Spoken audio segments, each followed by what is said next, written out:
All right, hello guys, welcome back to this channel. This is Akingbola Ezekiel speaking. In today's topic, let's talk about this particular interesting topic, right? Should your spouse be a part of your business? Yes or no, right? So you have to decide, and let me give you a very good information that will determine if your spouse, that is your wife or your husband, should be part of a business or not. Now let's go. Now, so the answer to this question is as simple, and it is a two-way question, and it's a two-way answer rather. And this is it. The answer can be yes, and the answer can still be no. So let's put it first. So if the answer is yes, it simply means that your partner or your spouse can be part of your business based on some specific reasons and criteria. And some of these criteria include one, you have that particular partner must be interested in the business and they must be adding some sort of value to the business. They are not qualified to be part of your business just because you are married to them or they are your friends or they are related to you by blood or anything. That should not be the proper qualification to bring people into a business structure, right? So that aside, that's the first thing. So you should not bring them because they are just spouse to you, but they must have something they are contributing. And look at what they might be contributing. They might be contributing in terms of giving you money as an investor in the business. So that will make them to be part of the shareholders because they have giving you some amount of money to qualify, or they have bought some shares in the company. So meaning they are part of your investor, so they can be added as partners in that particular business. Or maybe you guys are starting up the business together and you have a vision for the business together. So that way, why not? You guys can register the business together and you build the business up together. But in a situation whereby the two spouses don't have the same interest in the business and the other person is not even ready to support the business based on time, resources, experience, advice, and every other thing, then I don't see reason why you should just add them as dormant partners. Now, let me give you this example.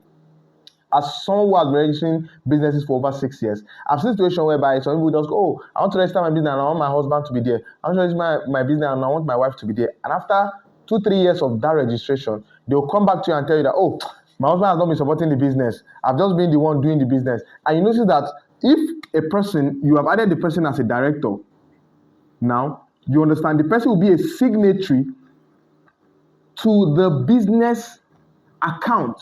And if they are signatory to the business account, that is going to be a problem for how the business functions, because directors are supposed to be in charge of the day-to-day running of the business. And imagine if you have an inactive or dormant director who is not ready to commit to the business. At the end of the day, you will just be noticing that they will be dragging you back.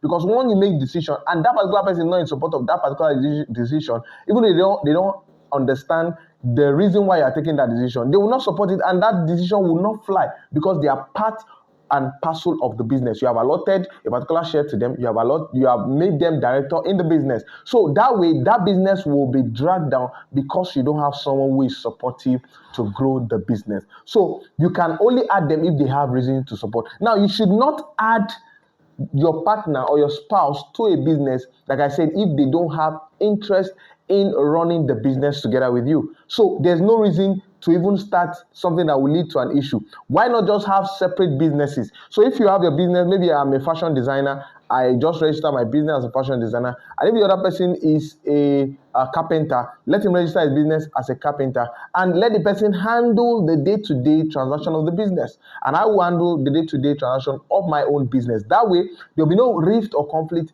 in the family, as it were, and it will also help each individual business to grow on its own. I believe you understand what I'm trying to say. So it's very important and crucial to understand conditions that are warrant you adding people or partners to your business. Now, before I go, this is the final thing. Let me give you a very interesting one. Now, I would also, in some instances, advise you to add your family members to your business.